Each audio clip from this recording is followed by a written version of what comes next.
Então, nesse texto aqui, Shiva Jesus está sendo um pouco irônico, né, para falar de uma coisa muito profunda. Então ele diz o seguinte, isso é o aforisma número 29, né, o verso 29 do Evangelho Apócrifo de Tomé.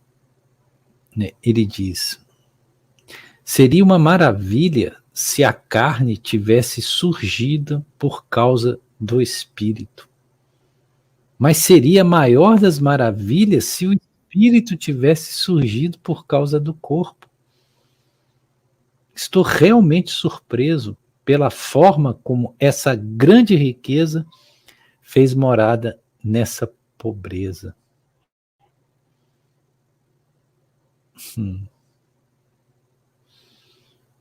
Se a carne tivesse surgido por causa, em razão do Espírito, seria uma maravilha. Aqui ele está fazendo um jogo, porque, em verdade, a essência precede a existência. Quando nós dissemos que a essência precede a existência, nós dizemos que tudo aquilo que cai no campo do existencial, que se torna manifestação, que adquire forma, como o corpo físico, por exemplo, isso só é possível porque existe uma causa, né, anterior, e que essa causa, né, ela não é material, ela é espiritual. Então, o corpo existe em razão do espírito, e não o contrário. Então, ele faz só uma brincadeira para destacar isso, né? Porque ele fala, é uma maravilha em si você perceber que esse aparelho físico, esse escafandro físico, essa bioconstituição material, existe exclusivamente em razão do espírito. Ou seja, se não houver o sopro, nefesh, o sopro do espírito, o pneuma, não pode existir a carne. A carne, a constituição biológica não se sustenta por si mesmo se não houver o espírito que anima essa bioconstituição. Se você retira o espírito de qualquer ser biológico, ele por si só não se mantém. A matéria não é autônoma. A matéria é simplesmente uma configuração de um dinamismo do espírito em sua ânsia de materialização, em sua ânsia de manifestação. Então ele constata que já é muito maravilhoso pensar que o espírito traga a bioplastia de um corpo físico, que ele possa determinar a forma de um corpo, e de fato é o espírito que determina a forma de um corpo. Vejam bem, um espírito reencarnante que ele traz muitos traumas, muita culpabilidade, ele geralmente, por ter esse princípio mental muito conturbado, ele geralmente ele cria ou ele manifesta um corpo deficiente, um corpo físico deficiente, que pode vir desde o nascimento com restrições, até mesmo com demência. Mas quem determina isso é a essência que está reencarnando, é o espírito que está se manifestando. Logo, quem constrói os corpos que usamos somos nós mesmos. Porque se fosse Deus, Deus seria injusto, porque ele faz algumas crianças nascerem com corpos perfeitos e algumas outras com corpos bastante imperfeitos.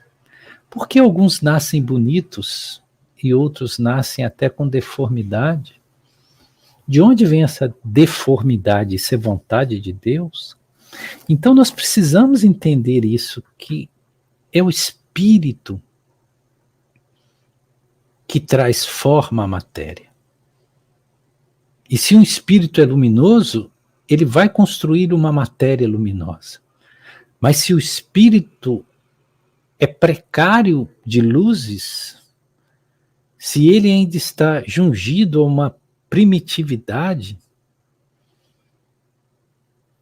ele vai trazer um corpo grosseiro. E toda a expressão desse corpo em existência vai ser uma expressão grosseira, rudimentar, sem beleza, sem refinamento.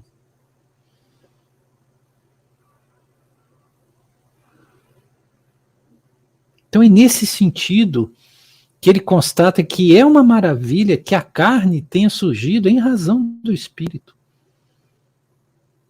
É uma maravilha, porque ninguém constata isso, pelo menos no tempo de Jesus as pessoas não constatavam isso. Elas supunham que o corpo físico era um acidente biológico. Se é que elas entendiam que seria um acidente biológico. Poucos ali tinham a capacidade de perceber que aquilo que eu sou, a minha essência, o meu espírito, determina a matéria que eu uso.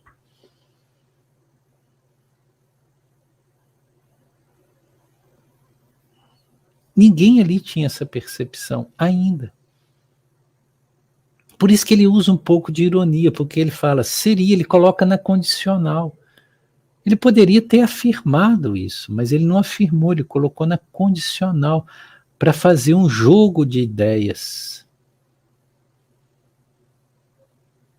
Então ele diz, seria uma maravilha se a carne tivesse surgido por causa do espírito. Não é que ele não soubesse disso, ele sabia. Ele está colocando na condicional, na indeterminância, simplesmente para fazer esse jogo.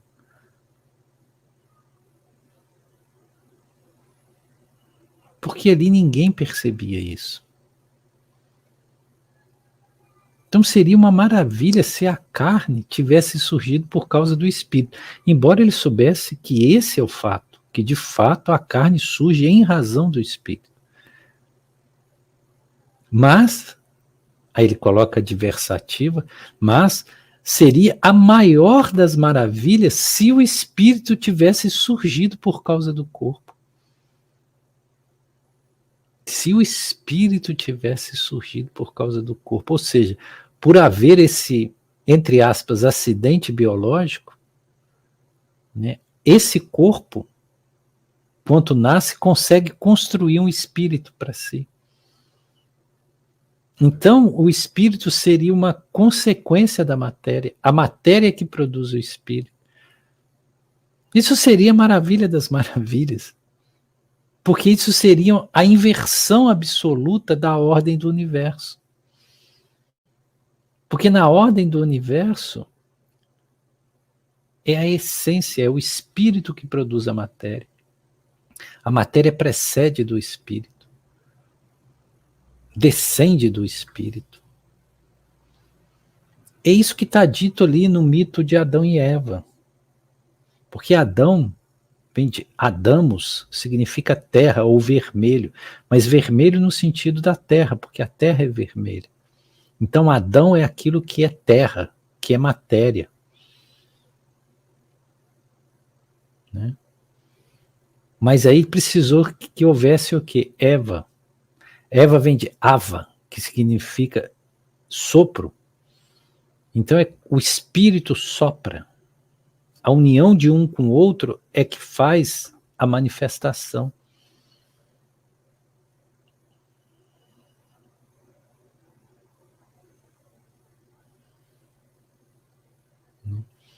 Algumas correntes filosóficas do Ocidente,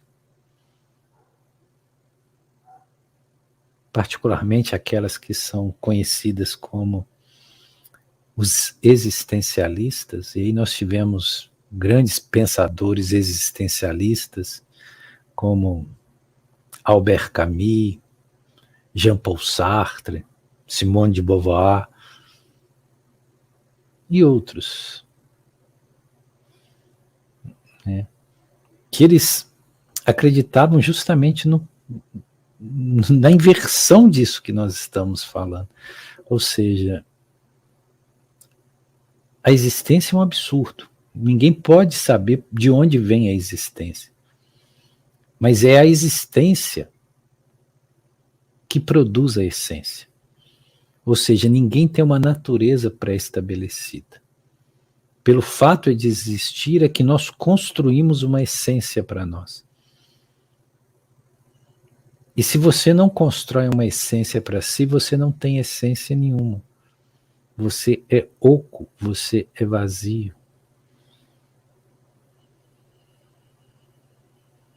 Né? Que é o oposto da visão espiritual.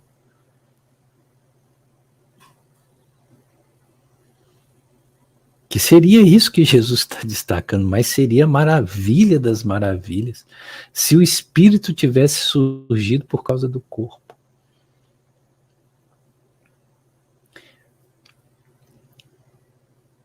Às vezes há um conflito de entendimento entre espírito e alma.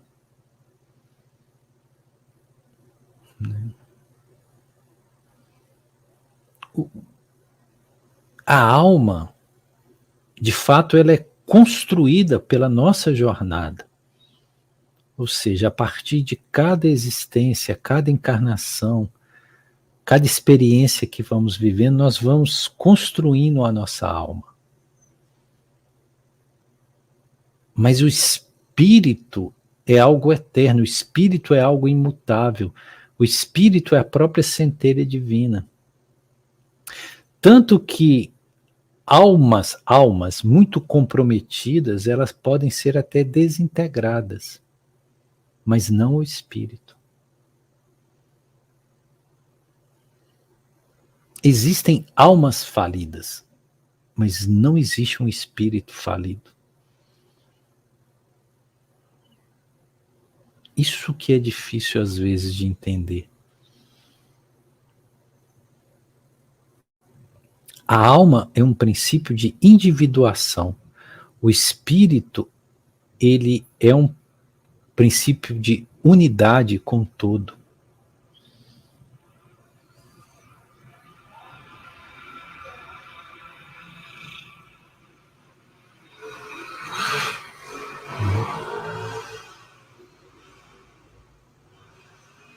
Então é óbvio que a matéria não pode produzir o espírito.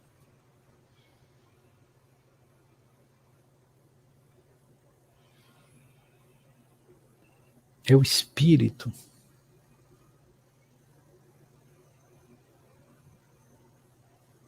que anima a matéria.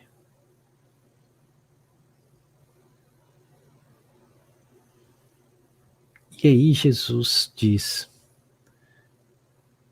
estou realmente surpreso. Ele não está surpreso, ele sabe das coisas. Veja que isso aqui ele está trabalhando com ironia. Ele está sendo irônico. Irônico no sentido filosófico, irônico no sentido dessa maneira de nós lidarmos com o conhecimento. Estou realmente surpreso pela forma como essa grande riqueza fez morada nessa pobreza. Porque realmente é admirável. Admirável que o espírito, que a própria centelha divina, possa morar nesses corpos tão primitivos, tão rudes. Por isso que nós temos que entender que o espírito não está no corpo. As pessoas falam, o espírito encarnado. Não existe espírito encarnado. Como essa maravilha que é o próprio Deus, que é a centelha divina, que é ligado à inteligência suprema, que é o princípio inteligente, que é imaterial, pode estar preso no veículo material, no corpo físico.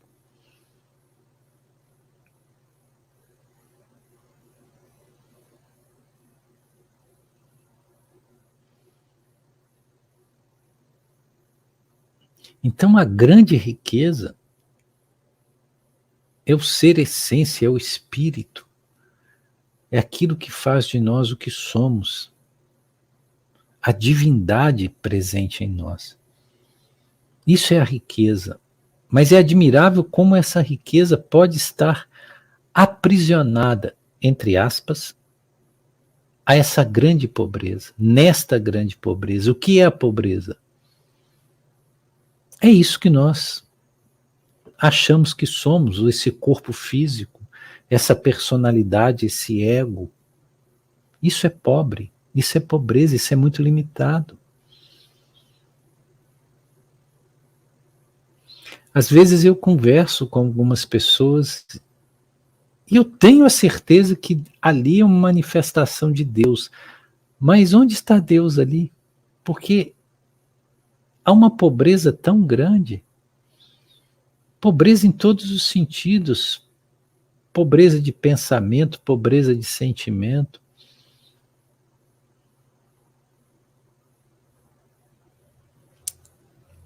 Hoje eu estava chegando aqui em casa, já anoitecendo, no crepúsculo. E eu moro num lugar em Iriri bastante afastado. É um ermo. E tinha um rapaz de uns 25 anos sentado perto da minha porta da minha casa.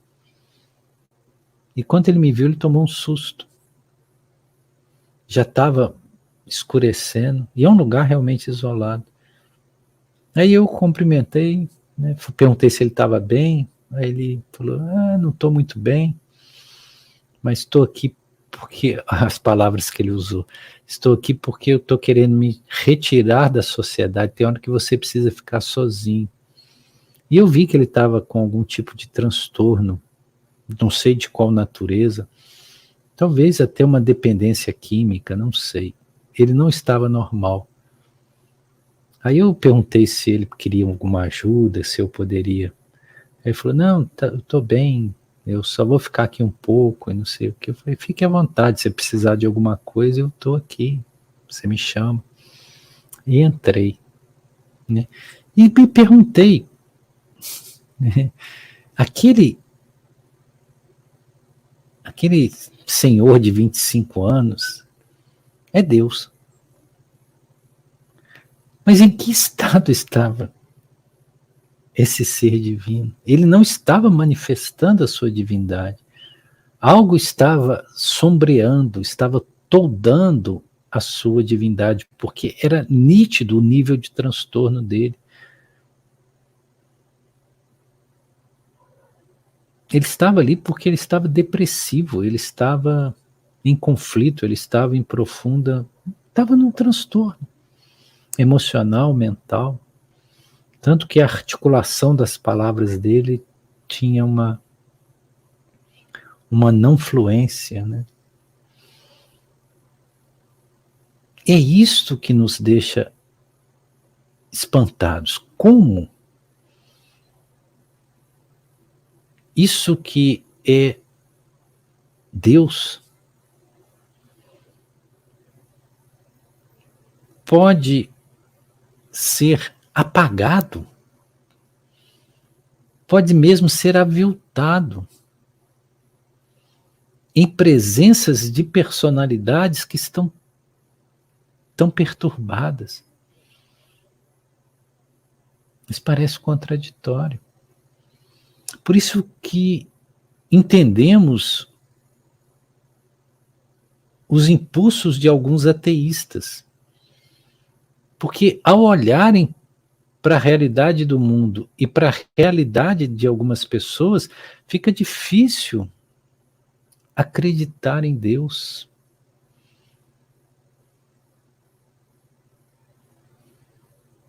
Então você tem que ter olhos de ver,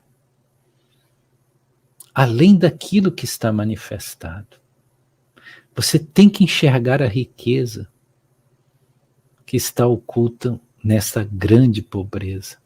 Porque grande pobreza é mais do que uma pobreza, por vezes é uma miserabilidade. Então essa frase de Jesus, ela é muito impactante, porque ele constatava isso.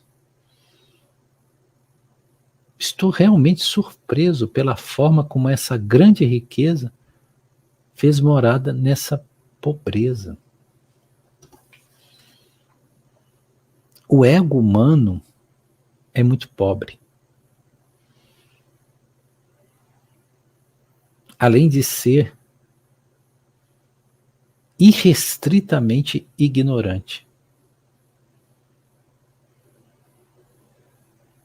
Toda manifestação egóica é um simulacro da ignorância. Porque desconhece quem verdadeiramente é.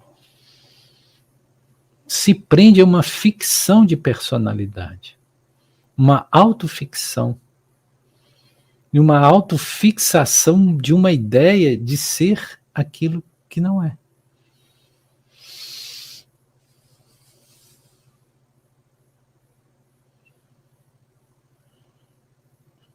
Então, qual que é a maior das maravilhas? A maior das maravilhas é o fato de sermos deuses. E colocamos deuses no plural como deveria ser no singular, né? O fato de sermos Deus, porque todos nós somos uma única coisa. Todos somos uma única coisa, porque o universo é uma unidade. Deus é uma unidade, é uma... Olha como é interessante. É uma unidade, mas não é uma unicidade. E há uma diferença entre unidade e unicidade. Porque quando essa essência se manifesta, ela se pluraliza, sem deixar de ser unidade. É o um nos muitos, sem que os muitos percam o seu caráter de unidade. Isso para nossa mente racional intelectiva é muito difícil de compreender. Quando eu olho o outro, eu tenho a percepção equivocada de que o outro não sou eu, que o outro é outra coisa ou outra pessoa.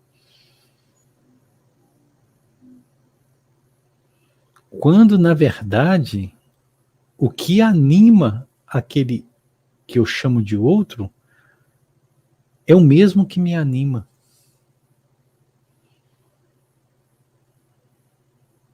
É o mesmo princípio.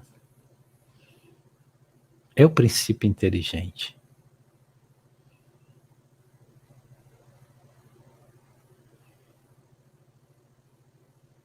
Por isso que enquanto nós não conseguirmos enxergar a unidade na diversidade, nós realmente não estamos compreendendo.